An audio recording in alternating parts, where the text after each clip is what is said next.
Hello, survivors. Thanks for joining us today. Before we begin, if you enjoy our stories, please subscribe to the channel. It really means a lot. Also, tell us in the comments which city you're listening from. It's great to see how far our community reaches. Now, let's start the story.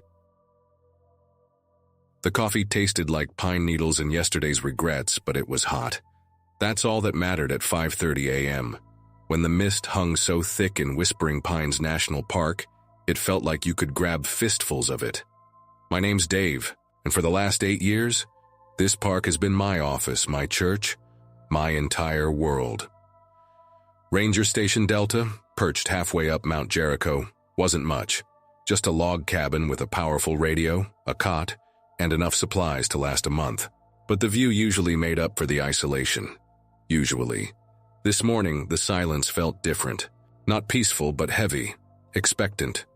The birds weren't singing their usual chorus, and even the wind seemed to be holding its breath. I chalked it up to the fog, maybe a change in weather coming, poured another cup of questionable coffee, and switched on the park radio, settling in for the morning check-in. Delta Station to HQ, morning status report over. Standard procedure. Static crackled back, thicker than usual.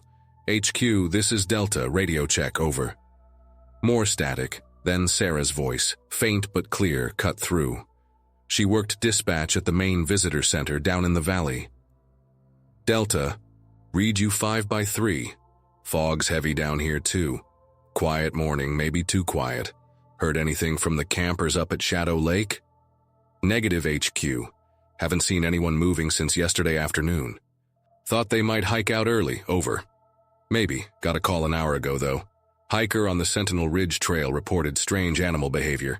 Said a buck charged him, looked sick, foaming at the mouth. He spooked it off, but sounded pretty shaken. Keep an eye out, Dave, over. Rabies wasn't unheard of, but a buck charging a human? Aggressive, sure, but this sounded different. Roger that, HQ.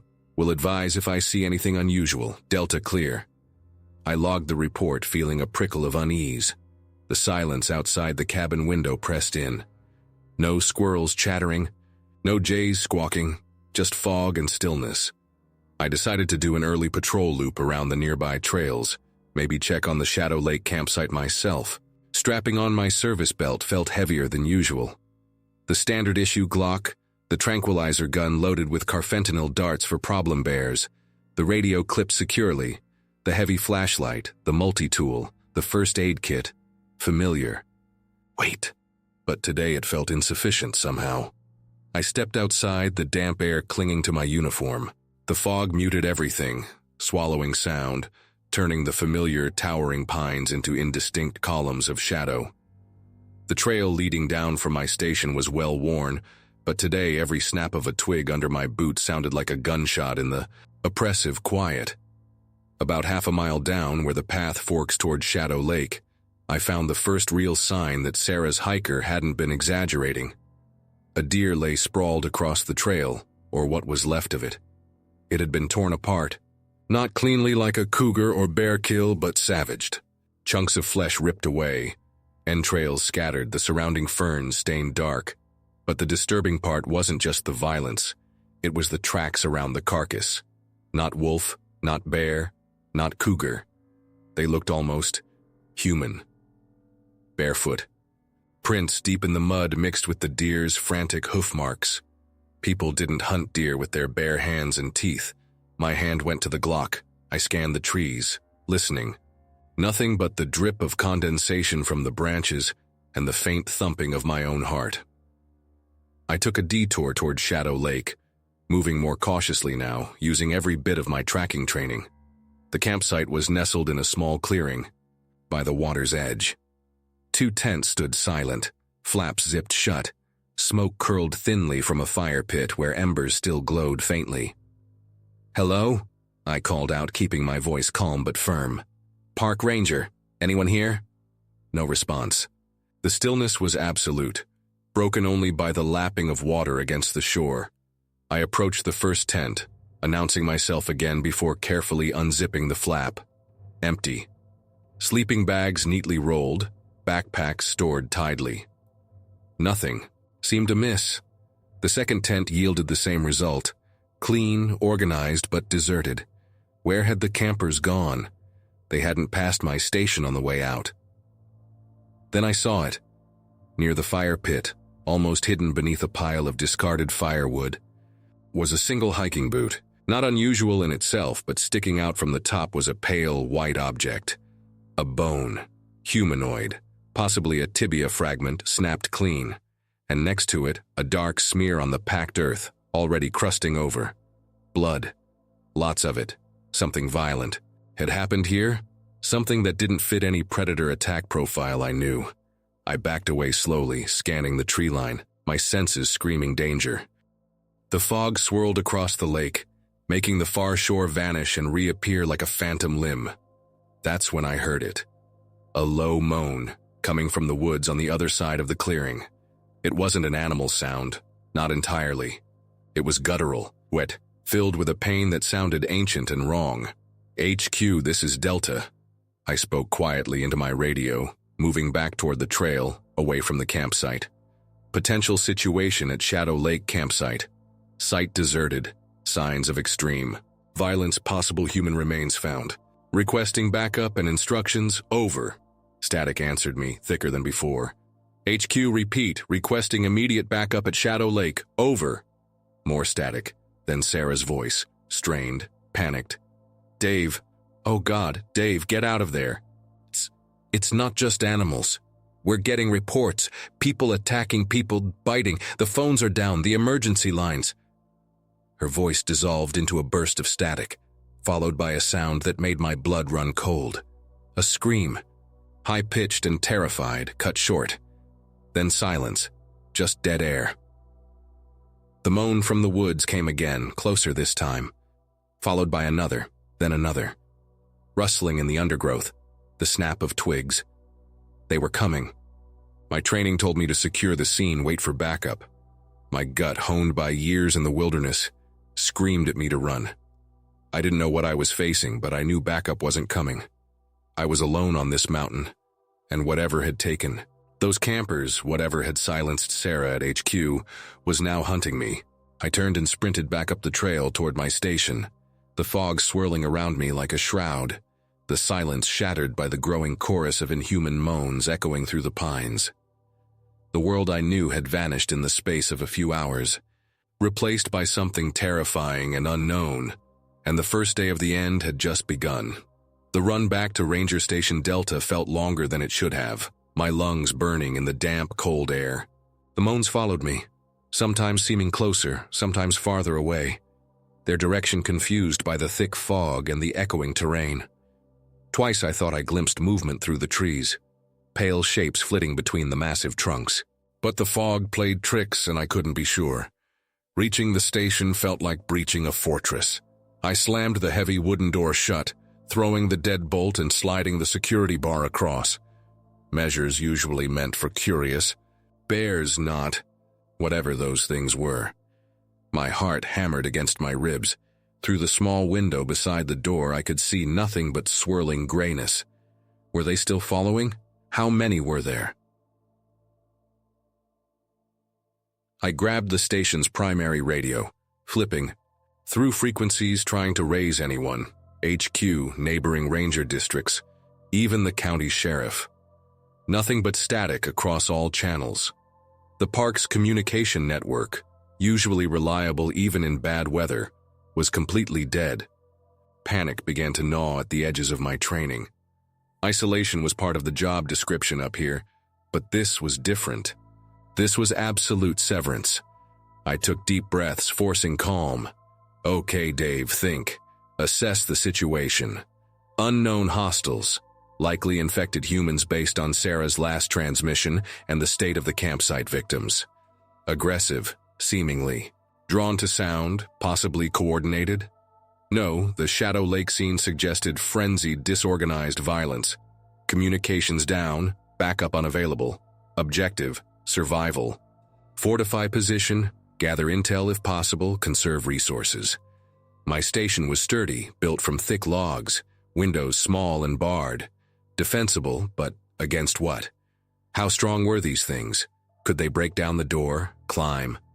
The station had rations for a month, medical supplies, extra batteries, propane for the stove and heater, a rainwater collection system feeding a small tank. My personal gear included the Glock, the tranquilizer gun. Useless now, I suspected, unless the virus affected the nervous system in a way carfentanil could exploit. Unlikely. A hunting rifle, a bolt-action .30-06 I kept for emergencies or the rare problem animal dispatch, and about 200 rounds total for both firearms. Not nearly enough if this was a sustained siege. The moaning started again, closer now, seeming to come from just outside the cabin walls. A low, guttural chorus that scraped along my nerves. I moved to the window, peering through a gap in the curtains. Shapes moved in the fog, indistinct at first, then resolving into figures. 3. No. 4 of them. One was clearly the remains of a hiker, backpack still askew on his shoulders, face a mask of torn flesh and vacant eyes. Another looked like it might have been one of the campers from Shadow Lake, wearing only ripped thermal underwear despite the cold, skin unnaturally pale. They stumbled around the clearing in front of the station, seemingly without purpose, drawn perhaps by the lingering scent of my coffee or just my presence inside. Their movements were wrong, jerky, uncoordinated, yet capable of surprising bursts of speed when something caught their attention. A fifth figure emerged from the fog, shuffling toward the cabin door. This one was smaller, maybe a child. Its clothes were torn, one arm bent at an impossible angle. It reached the door and began scratching at the wood, soft at first, then more insistent. The sound grated, primal and disturbing. I backed away. From the door, raising the Glock, sights trained on the heavy planks. Could they break it down? The scratching stopped. A moment of silence, then a heavy thud against the wood, followed by another and another. They were throwing themselves against the door. The security bar groaned but held. More joined in, their combined weight making the whole cabin shudder slightly. The moaning outside intensified, rising in pitch, becoming a cacophony of animalistic hunger. I checked the windows again. More figures had arrived, drawn by the noise. Maybe 10 or 12 of them now, circling the cabin, bumping into the walls, clawing uselessly at the barred windows. One, wearing the tattered remains of a park service uniform, Greg from the trail crew, slammed its head repeatedly against the logs, seemingly oblivious to the damage it was inflicting on itself. Brain stem function only, Dr. Reynolds had said on that CDC broadcast before it cut out. No pain, no higher thought, just the drive to infect. The assault on the door intensified. The wood began to splinter around the lock set. The bar was bending. To the pressure, they were going to get in. Panic surged again, cold and sharp. I scanned the cabin, the fireplace, too small to climb up, the windows, barred, the trapdoor to the small root cellar beneath the floorboards. That was it.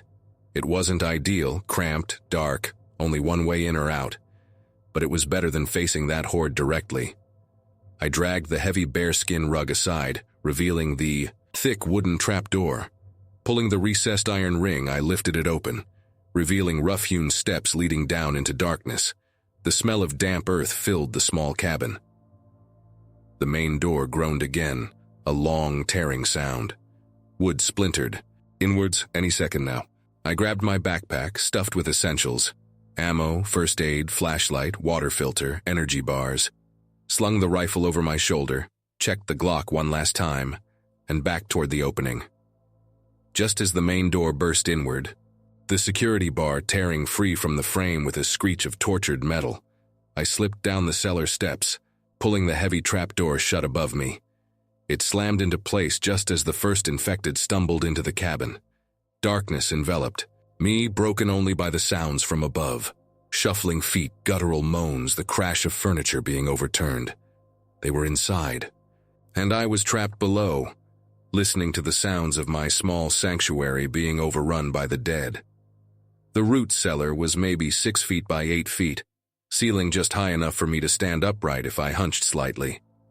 The air was cold and Damp, thick with the smell of earth and something else, something metallic and faintly sweet. The lingering scent of stored potatoes from seasons past, I hoped. Above me, the sounds continued. Heavy thuds, scraping, the occasional crash as something was knocked over. The infected shuffled aimlessly, their movements audible through the thick planks of the trapdoor. Would they find me? Could they sense my presence down here? I clicked off my flashlight, plunging the cellar into absolute blackness, straining to hear, trying to control my ragged breathing. Minutes stretched into an eternity. The shuffling above seemed random, without purpose. They weren't actively searching, just milling about, perhaps drawn by residual sense or the memory of warmth. Then a new sound. Scratching, directly above the trapdoor. Soft at first, like the child had done outside, then more insistent. My blood ran cold. They knew. Or suspected. I drew the Glock, aiming it uselessly at the ceiling, finger hovering. Beside the trigger guard. The scratching stopped. Silence, then a heavy weight settled onto the trapdoor. Not impact, but pressure. Something was standing directly above me. I could hear its ragged, wet breathing through the wood. It moaned, a low, drawn-out sound that vibrated through the floorboards into my bones. Was it trying to get in? Could it lift the heavy door? I held my breath, every muscle tensed. More shuffling above. Another weight joined the first one on the trapdoor. The wood creaked ominously. They weren't trying to lift it, they were just standing there, waiting, or just drawn to the spot where I'd disappeared. The pressure remained for what felt like hours, though my watch, when I dared to glance at its faint luminescent dial, showed only 20 minutes had passed. Gradually, the shuffling sounds above began to recede. One by one, the infected seemed to lose interest, moving away from the cabin, perhaps drawn by some distant sound or movement I couldn't detect down here. Eventually, the weight lifted from the trapdoor. Silence returned, broken only by the frantic pounding of my own heart. Waited another hour in the suffocating darkness before cautiously pushing upward on the trapdoor. It lifted easily. Peering through the crack, I scanned the cabin. Empty. The place was trashed, furniture overturned, supplies scattered, dark smears staining the floor and walls. But the infected were gone. I climbed out, weapon ready, doing a quick sweep. They hadn't found the main food stores locked in the metal footlocker or the water tank connection. The radio was smashed, confirming my isolation. Outside, the fog had lifted slightly, revealing a gray, overcast afternoon. The clearing around the station was empty. They had moved on. But where and why? I quickly gathered essential supplies, stuffing my largest pack. More ammo, food, water purification tablets, fire starters, map, compass, spare batteries. I left the tranquilizer gun. It was dead weight now. Rifle slung, Glock holstered, pack secured. Staying here wasn't an option. The station was compromised, my position known. I needed to move, find somewhere more defensible, maybe try to reach the park's southern boundary, miles away, where the terrain was rougher, less accessible. My original plan had been to use the park's network of fire roads if I ever needed to evacuate quickly, but my truck was parked near the main visitor center, miles down the mountain and likely inaccessible. Or destroyed.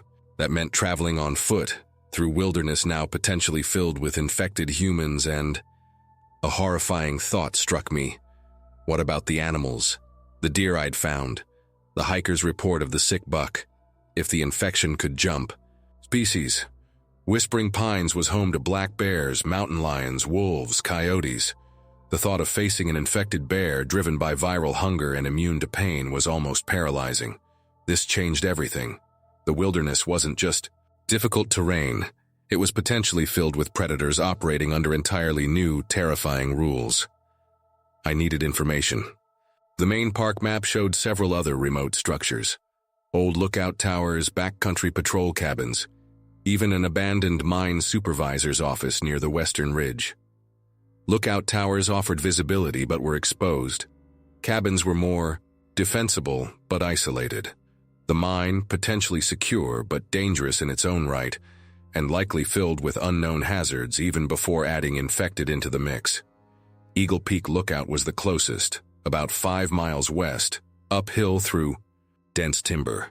It offered the best chance of spotting movement, assessing the spread, maybe even catching a stray radio signal. Decision made. Before leaving, I did one last thing. Using the station's remaining propane and some rags, I set a timed fire, rigging it to ignite about an hour after I left. It felt wrong, destroying my home, violating park regulations, but I couldn't risk the infected using the station as a base, couldn't risk leaving supplies that might sustain them, assuming they even needed sustenance beyond spreading the virus. It was a beacon, too, I knew. Smoke would be visible for miles. A risk, but maybe a necessary one if any organized rescue or military presence was still operating. Or maybe it would just draw more of them. Either way, staying wasn't an option. I slipped out the back way, melting into the familiar woods, leaving the soon-to-be burning cabin behind me. The afternoon was unnaturally quiet, the only sound my own careful footsteps on the pine needle-covered ground. Every shadow seemed to hold a threat. Every rustle in the undergrowth made me flinch. The park I loved had become enemy territory. The climb towards Eagle Peak was grueling. The air was thin, the terrain steep, and the constant vigilance wore me down faster than the physical exertion. I moved slowly, using ridgelines for observation, sticking to game trails where possible to minimize noise.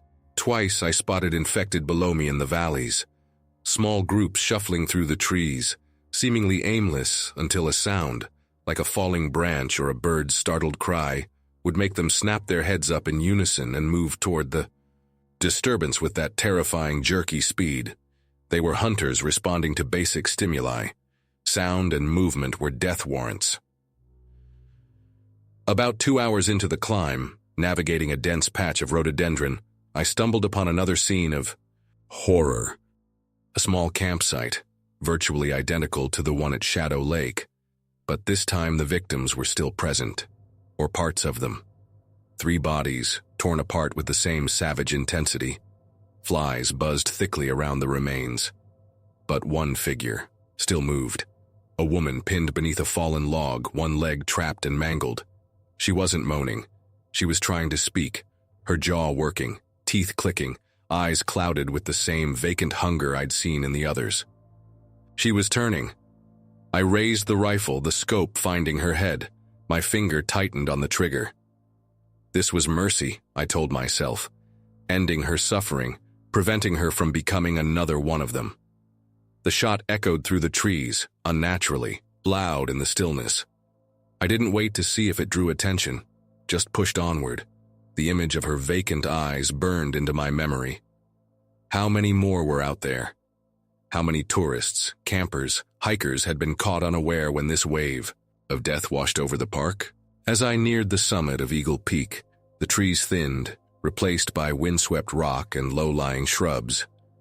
The lookout tower came into view, a small cabin perched atop a 60-foot steel frame, accessible only by a narrow, exposed staircase.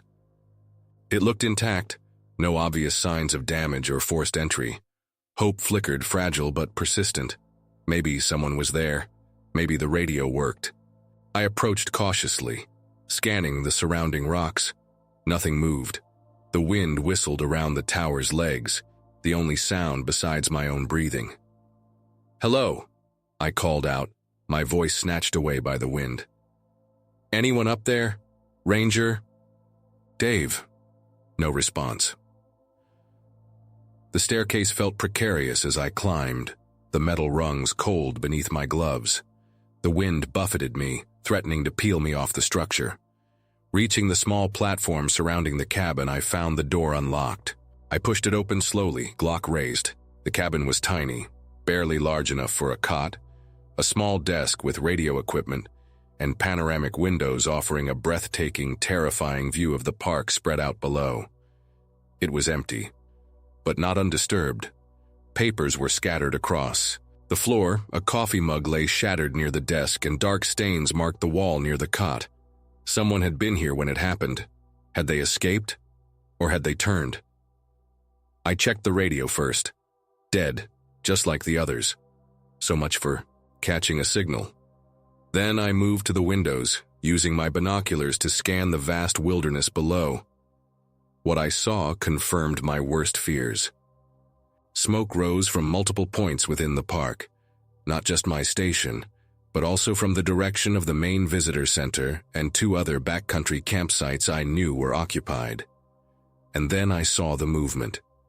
Not just scattered groups anymore, but larger clusters, almost herds of infected shuffling through the valleys, converging on the sources of smoke, drawn like moths to a flame.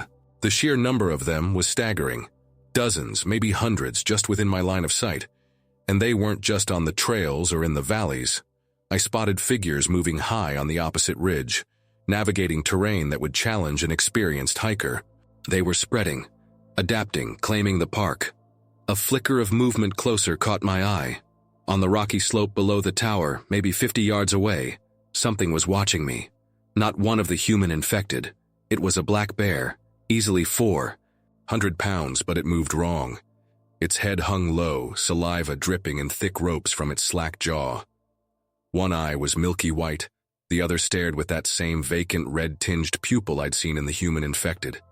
Its fur was matted and patchy, revealing patches of gray, decaying skin beneath. And its side. Its side was ripped open, exposing ribs and organs, a wound that should have been instantly fatal. Yet the bear seemed oblivious to it. It sniffed the air, its head swinging slowly back and forth, then its good eye fixed on the tower. On me. An infected bear, my worst fear realized. It started up the slope toward the tower, not charging, but moving with a relentless, shuffling gait, its massive paws dislodging rocks as it climbed. The steel staircase was my only way down. If that thing reached the base, I was trapped. I checked the rifle, 5 rounds. The Glock held 15. Not enough. Not against that. The tranquilizer gun. Maybe. Carfentanil was potent, designed to drop a large animal quickly. If the virus hadn't completely overridden the bear's basic physiology, a heavy dose might incapacitate it long enough for me to escape. It was a long shot, literally and figuratively. The effective range of the dart gun was maybe 40 yards, 50 on a calm day. The wind up here was swirling unpredictably. The bear continued its ascent, closing the distance. 30 yards now. I could hear its ragged, wet breathing over the wind. The smell of rot wafted up thick and nauseating. I raised the tranquilizer gun, bracing it against the railing, trying to account for the wind, aiming for the bear's massive shoulder muscle. 1 shot. That's all I'd get. I squeezed the trigger. The dart flew true, hitting the bear squarely in the shoulder. It flinched, letting out a low growl, but didn't slow its advance. Had it worked? Carfentanil should act within minutes, causing respiratory depression, sedation. But this wasn't a normal bear. 20 yards. It was almost at the base of the stairs. Its milky eye rolled, the red pupil fixing on me with chilling intensity. It reached the first metal step and placed a massive paw on it. The steel groaned under its weight. It was coming up. The dart hadn't worked or hadn't worked fast enough. Panic clawed at me. Rifle, headshot. That was the only option left. I dropped the useless dart gun, grabbing the .30-06, fumbling with the bolt action in my haste.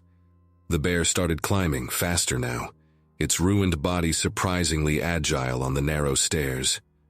Rung by rung it ascended, its hot, fetid breath rising toward me. I lined up the shot, scope finding the space between its eyes, trying to ignore the shaking in my hands. 10 yards. 5. It was almost at the top, its horrifying face level with the platform railing. I fired. The roar of the rifle was deafening. The bear's head snapped back, a spray of something dark erupting from the entry point, but it didn't fall. It lunged, crashing through the railing onto the platform, landing heavily just feet away. Its jaws snapped, teeth clicking, that single, red eye burning with mindless fury. It swiped at me, claws tearing through the air where I'd been standing a second before. I scrambled backward, firing again, aiming for the head, anywhere on the head. The shot struck its jaw, shattering bone, but still it came on, driven by nothing but viral rage. I emptied the rifle, each shot hitting the head or neck area, tearing flesh, breaking bone, but none finding the critical spot to sever the brain. Stem. Click. Empty. The bear lunged again, pinning me against the cabin wall, its immense weight crushing the air from my lungs. Its ruined face was inches from mine, the stench of rot overwhelming. Jaws snapped, reaching for my throat. I drew the Glock, pressing the muzzle against the side of its skull, behind the eye, and emptied the magazine. 1, 2, 3, 10. 15 rounds fired in rapid succession into its brain cavity. The bear shuddered, its movements finally slowing. Its head slumped, the light fading from its single red eye. With a final rattling gasp, it collapsed, its massive weight pinning. Beneath it, silence, except for the wind whistling around the tower and the frantic pounding of my own heart. I lay there for a long moment, pinned beneath the dead weight of the infected bear, staring up at the darkening sky. Blood, mine or the bear's I couldn't tell, soaked my uniform. The adrenaline dump left me shaking uncontrollably.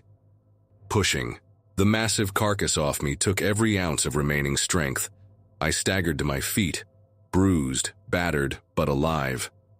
The platform was slick with blood and gore. The railing was destroyed. My rifle was empty, my pistol nearly so. Evening was falling fast, painting the sky in hues of orange and purple that seemed obscene against the backdrop of the day's horror. Looking out over the park, I saw more lights flickering in the distance. Not campfires, but the erratic glow of uncontrolled fires. The infected were still moving below, drawn now perhaps by the sounds of my struggle with the bear. Staying here was impossible. The tower was compromised, my position exposed. I needed to get down, find shelter before full darkness fell. Reloading the Glock with my last spare magazine, I retrieved my pack and started the treacherous descent down the damaged staircase, leaving the grotesque corpse of the bear behind as a grim sentinel atop Eagle Peak. The first day was ending, but the night promised new terrors, and I was running out of ammunition, out of options, and out of time. The descent from Eagle Peak in the gathering twilight was more terrifying than the climb. Every shadow seemed to move, every rustle of leaves sounded like shuffling feet. The encounter with the bear had left me shaken, acutely aware of how vulnerable I was. My rifle was useless without ammo, and the Glock held only 15 rounds, not enough to face another horde, let alone another infected predator. My only advantage now was my knowledge of the park and the encroaching darkness. The infected, at least the human ones, seemed less coordinated, more easily disoriented after sundown, judging by the few I spotted stumbling aimlessly in the valleys below. But the night held other dangers, uninfected predators made desperate by the disruption, and the chilling possibility of nocturnal infected animals. My destination was uncertain. South, toward the park boundary, seemed the most logical escape route, but it was miles of rough terrain away. There was an old trapper's cabin marked on my map about 2 miles southeast of Eagle Peak, near Jasper Creek. It was remote, likely forgotten, possibly defensible if still standing. It became my immediate goal. Shelter for the night. Navigating, by compass and the dim glow of the rising moon, I moved through the woods, trying to stick to ridges where the wind might cover my sound, avoiding valleys where infected might congregate. The forest felt different at night, charged with unseen menace. Familiar landmarks seemed alien, twisted by shadow and fear. About an hour after leaving the tower, I heard something that stopped me cold. Singing. Faint at first, then growing clearer as I approached a small meadow, a child's voice humming a simple, repetitive tune. A lullaby. It was wrong, terribly wrong. Children didn't belong out here, especially not now. And the singing had an unnatural quality, flat, emotionless, yet somehow filled with chilling intent. I circled the meadow cautiously, staying within the tree line. In the center, bathed in moonlight, sat a small figure on a log, a girl, maybe 7 or 8 years old, wearing a brightly colored summer dress despite the cold night air. She wasn't humming anymore. She was just sitting there, head bowed, perfectly still. A trap? An infected child waiting for prey? Or a lost survivor? My duty as a ranger warred with the instinct for self-preservation screaming at me to run. What if she was alive, terrified, abandoned? I couldn't just leave her. "Hello?"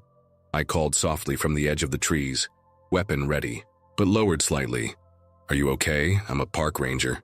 The girl's head snapped up. In the moonlight, her face was pale, features indistinct. She didn't speak, just stared at me. Then, slowly, she smiled. It wasn't a child's smile. It was too wide, stretching her small face into a grotesque parody of innocence. Her eyes, even, from a distance, seemed too dark, reflecting the moonlight like polished obsidian. "Come play," she whispered, her voice carrying unnaturally far in the still air. "They're all sleeping now. We can play hide and seek." Every alarm bell in my head was screaming. This wasn't a survivor. This wasn't even one of the standard infected I'd encountered. This was something else. Something cunning. Something mimicking humanity to lure prey. I backed away slowly, raising my weapon. "Stay back," I warned, my voice tight. The girl giggled, a sound like ice cracking. "You can't hide from us, Ranger Dave. We know you're alone." How did she know my name? The figure that had impersonated Pete at the toll booth. The creature posing as Dr. Emerson. Mimicry, information gathering. They learned. They adapted. The girl stood up, her movements fluid, unlike the jerky motions of the other infected. She took a step toward me. "The park belongs to us now. Soon everything will." I didn't wait to hear more. I turned and ran, crashing through the undergrowth, abandoning caution for speed. Behind me, the girl's laughter echoed through the trees, morphing into something high-pitched and inhuman, a sound that promised pain and madness. I ran until my lungs burned, until the laughter faded behind me, until I stumbled and fell near the banks of Jasper Creek. The cold water shocked me back to some semblance of awareness. I splashed it on my face, trying to clear my head. What was that thing? Was the virus evolving, creating different types of infected, or was something else entirely loose in these woods? The trapper's cabin was just upstream, according to my map. Following the creek seemed safer than blundering through the woods in the dark. The sound of the water might mask my movements, and it provided a clear path. The cabin, when I finally found it nestled in a thicket of aspens, was little more than a dilapidated shack. Logs chinked with mud, a sagging roof, a crooked stone chimney. But the door was solid oak, and the single window was small and high, off the ground. More importantly, it appeared empty. I circled it twice, checking for tracks, signs of entry, listening for any sound from within. Nothing. Using the crowbar I'd salvaged from the grain elevator. No, wait, wrong memory. Different. Nightmare. Using the pry end of my multi-tool, I carefully worked the rusty hinges of the door open. The inside smelled of dust, old wood smoke, and animal musk. Moonlight filtering through the single dirty window revealed a dirt floor, a rough-hewn table, stone hearth, and not much else. It was primitive, but it was shelter. I quickly barricaded the door with the table, checked the chimney for obstructions. Clear, thankfully, and used my remaining energy to gather dry wood from nearby, enough for a small, smokeless fire. Warmth was critical for morale as much as survival. As the small fire crackled to life in the hearth, casting flickering shadows across the rough walls, I finally allowed myself to sit, to rest, to process the events of the last 12 hours. From a routine morning patrol to a desperate fight for survival against infected humans, a monstrous bear, and something disturbingly intelligent mimicking a child. Communications down, the park overrun, the outside world likely in chaos. My sanctuary destroyed, my colleagues likely dead or turned. I was alone, low on ammo, miles from any semblance of safety, trapped in a wilderness that had become actively hostile. The firelight danced on the cabin walls. Outside, the creek murmured, a deceptively peaceful sound. I pulled out my map again, studying the route south. Miles of mountains, forests, rivers. Normally a challenging hike, now a deadly gauntlet. Could I make it? Did I even want to, knowing what might wait beyond the park boundaries? A scratching sound at the door made me jump, Glock instantly in hand. Soft, tentative, just like the child at my station earlier. Then a whisper, barely audible over the crackling fire. "Ranger, are you in there? Please, help me." It wasn't. The little girl's voice. This sounded like a man, weak, pleading, another trap or a genuine survivor. I moved to the door, pressing my ear against the rough wood. "Who's there?" I whispered back. "Identify yourself." A pause, then a ragged cough. Mark Johnson, Head Ranger, HQ. It fell. Sarah." Oh God. Mark, alive. It seemed impossible. HQ was miles away, overrun hours ago. How could he have made it here? "Mark, how did you get here? Are you alone?" "Followed the creek, saw your firelight." More coughing, weaker this time. "Alone. Bitten. Not much time. Need to tell you. Protocol. Omega." Omega Protocol. I'd heard rumors, whispers among senior staff about a last resort failsafe for the park. Something involving the old hydroelectric dam downstream. But details were classified far above my pay grade. Was it real? And was this really Mark? Or another mimic, using his voice, his knowledge to lure me out? The scratching stopped. A heavy thump against the door, as if someone had collapsed. Silence. I stood frozen, dilemma tearing at me. Open the door and risk facing an infected Mark or another mimic, potentially wasting my last precious rounds. Keep it closed and risk abandoning my boss, potentially losing vital information about this Omega Protocol. The firelight flickered, casting my shadow large against the wall. Outside, the woods were silent again, too silent. I made my choice. Keeping the Glock aimed steadily, I slowly, carefully removed the table barricade and eased the door open just a crack. Nothing. I pushed it wider. Mark lay slumped against the doorframe, his face pale and sweaty in the moonlight, eyes closed. His ranger uniform was torn, and a crude bandage was wrapped around his forearm, soaked through with dark blood. A bite mark, clearly visible beneath. The saturated cloth. He wasn't moving, wasn't breathing, or was he? As I watched, his chest gave a slight stuttering hitch. Then his eyes snapped open. They weren't clouded, weren't red-tinged. They were just Mark's eyes, filled with pain and exhaustion, but lucid. "Dave," he rasped, reaching a trembling hand toward me. "Omega. Dam controls. Override code. 739 Echo. Flood the valley. Cleanse." His voice trailed off. His eyes rolled back and his body went limp, genuinely lifeless this time. He was gone. But he'd given me the code. Omega Protocol, flood the valley, cleanse.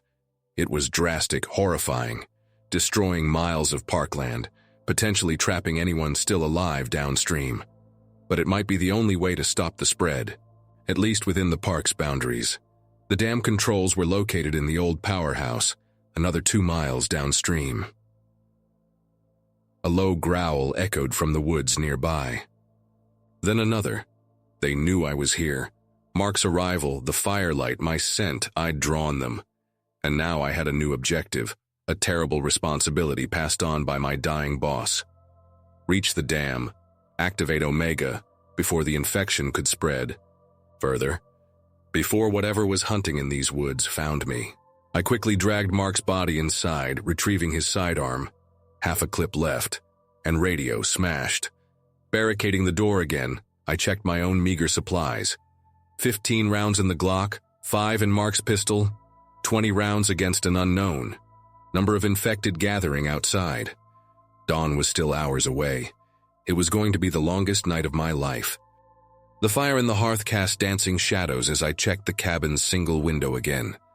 Eyes reflected the firelight from the edge of the trees. Too many eyes. They were gathering, waiting. They knew I was trapped. The Omega code burned in. My memory, 739 Echo. Flood the valley, cleanse. It was an insane plan born of desperation, a scorched earth tactic that would destroy a huge swath of the park I was sworn to protect. But Mark believed it was necessary, the last resort. And judging by the sheer number of infected I'd seen, by the speed of the spread, by the chilling intelligence hinted at by the mimicking child, he might be right. The cabin offered temporary shelter, but it was a death trap waiting to be sprung. The infected outside weren't attacking the door like they had at my station. They were milling about, shuffling, occasionally letting out those guttural moans, but mostly just waiting. It was unnerving. Were they learning, conserving energy, or was something else directing them? The mimicking girl's words echoed, "The park belongs to us now." Maybe they weren't just mindless eating machines. Maybe there was a nascent alien intelligence coordinating them. The thought was more terrifying than facing a simple horde. My map showed the dam powerhouse about 2 miles downstream, following Jasper Creek. Waiting until dawn seemed suicidal. Their numbers would only grow. Moving in darkness was risky, but the infected seemed less visually acute at night. My best chance was to slip out, use the creek to mask my sound and scent, and reach the powerhouse before they realized I was gone. I needed a diversion. Looking around the small cabin, my eyes landed on the stone hearth and chimney. If I could build a large, smoky fire, maybe block the chimney partially. The resulting smoke pouring out the window might draw their attention, keep them focused on the cabin, while I slipped out the back. Working quickly and quietly, I piled the remaining firewood onto the embers, adding damp leaves and green pine needles scavenged from just outside the door earlier. Smoke began to fill the cabin, stinging my eyes. I used a flat rock found near the hearth to partially block the chimney flue. Thick, acrid smoke started billowing out the small window, carrying the scent of burning pine across the clearing. Outside, the moaning intensified. The shuffling grew more agitated. They were reacting, drawn to the smoke. Perfect. Now for the escape. The cabin had no back door, only the single window and the main entrance. The window was too small and high. The door was watched. My eyes fell on the dirt floor. The root cellar at my station had saved me once. Did this old trapper's cabin have one? Unlikely, but worth checking. I scanned the floor near the walls, probing with the butt of Mark's pistol. Nothing. Then, near the hearth, my foot snagged on a loose floorboard. Heart pounding, I pried it up. Beneath it, rough-hewn steps led down into blackness. Another cellar. Primitive, barely more than a hole dug into the earth, but it was an exit. Smoke filled the cabin now, making it hard to breathe. Outside, the infected were becoming more agitated, some starting to slam against the door again, drawn by the smell of smoke and perhaps the heat. I grabbed my pack, checked my weapons, and slipped down into the cellar, pulling the loose floorboard back into place above me. This cellar was smaller than the last, barely crawl space height, and damp. It smelled strongly of earthworms and decay. Using my flashlight sparingly, I found what I hoped for. A narrow opening at the far end, partially collapsed but potentially leading outside, likely an old ventilation shaft or escape route for the original trapper. It was tight. I had to shrug off my pack and push it ahead of me. Wriggling through the narrow dirt tunnel on my belly, loose soil rained down, threatening to collapse the passage entirely.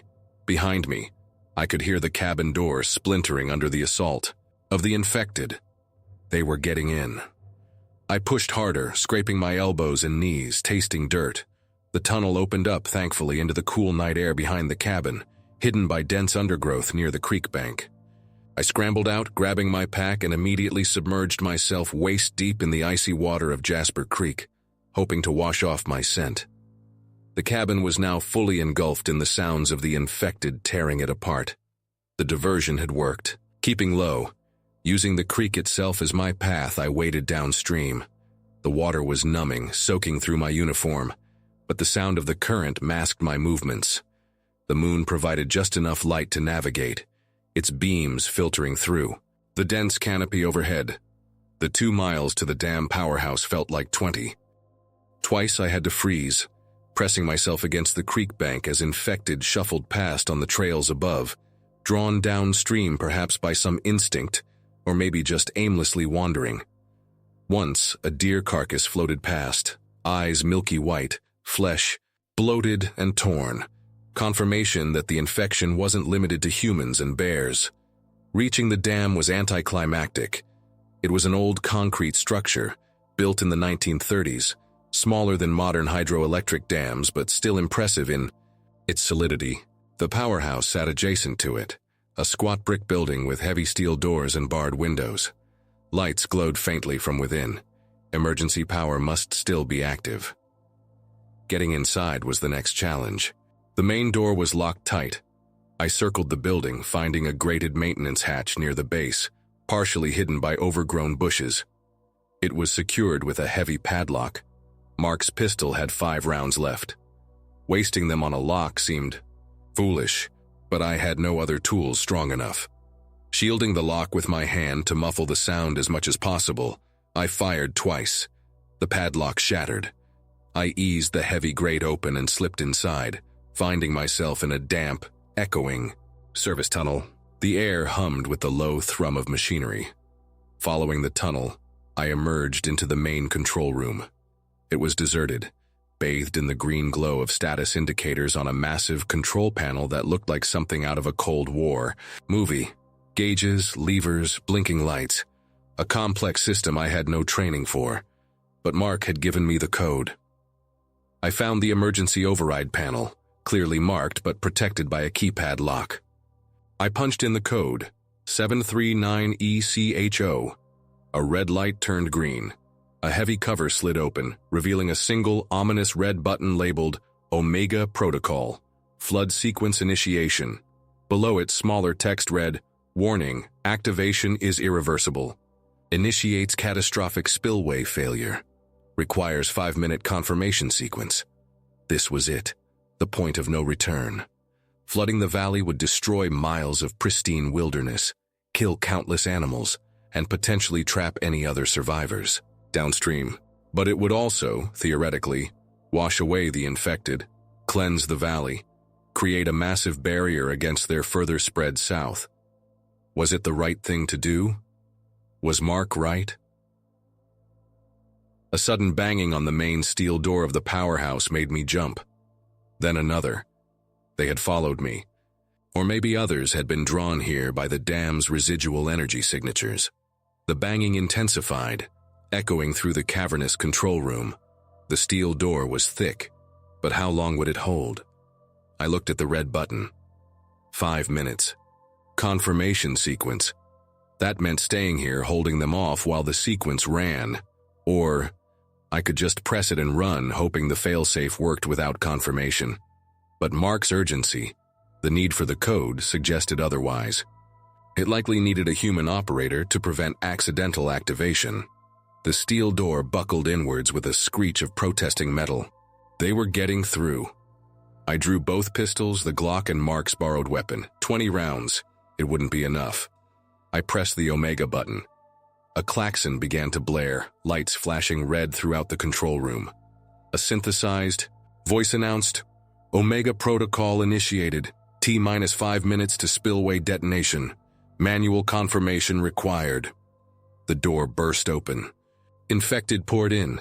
Hikers, park staff, the indistinct shapes of things that might have been animals, all moving toward me, drawn by the noise and light. I opened fire, aiming for heads, backing toward the control panel. 1 minute passed. The klaxon wailed. 4 minutes to detonation. More infected crowded the doorway. I dropped 3, 4, 5. Ammo dwindling fast. 3 minutes. I was down to my last few rounds in the Glock. Mark's pistol was empty. 2 minutes. An infected. Park volunteer I recognized, Jenny from the trail crew, lunged at me. I fired my second to last round, dropping her. 1 minute. The control panel beside the Omega button flashed. Confirmation required. I slammed my palm onto the confirmation screen just as the remaining infected surged forward, overwhelming me. Teeth snapped, hands clawed. Pain flared as something bit into my shoulder. Darkness encroached. My last conscious thought was the synthesized voice echoing through the chaos. Omega Protocol confirmed. Detonation sequence irreversible. Evacuate immediately. Then, blackness. I woke up to the sound of rushing water. Not the gentle murmur of Jasper Creek, but a thunderous roar that filled the world. My head throbbed, my shoulder burned with agony. I was lying on a muddy bank, soaked to the skin, surrounded by debris, splintered wood, twisted metal, the grotesque remains of infected bodies washed downstream.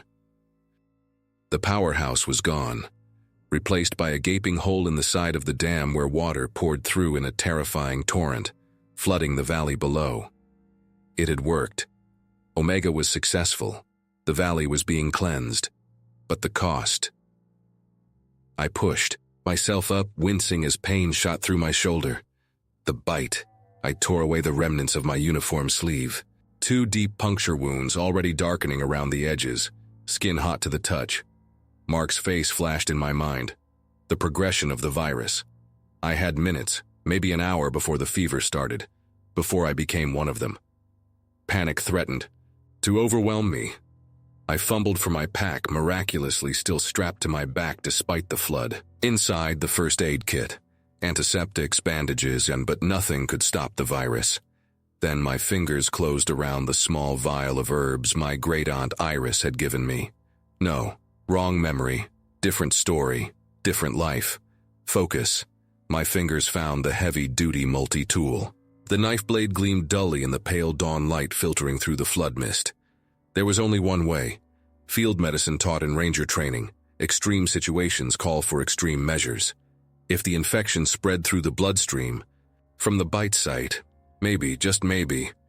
Gritting my teeth against the searing pain, I heated the knife blade using my fire starter until it glowed red. The smell of burning flesh filled the air as I cauterized the wound, pressing the hot metal against my own skin until I almost passed out from the agony. It was brutal, primitive, likely insufficient, but it was all I had. As the sun rose fully, revealing the devastation the flood had wrought, I stumbled away from the roaring dam, heading south, away from the cleansed valley, away from whispering pines. The park was lost, sacrificed. My colleagues were gone. I was alone, injured, running on fumes with the terrifying uncertainty of whether the infection was still spreading through my veins. The first day was over. I had survived somehow. But survival felt less like a victory and more like a delayed sentence. The world had ended, and I was just a ghost haunting its ruins, carrying the weight of what I'd seen, what I'd done, and the bite mark on my shoulder, a constant burning reminder of the price of survival in the dawn of the dead. The road ahead was unknown, but one thing was certain. The rules had changed forever, and the whispers in the pines were now screams.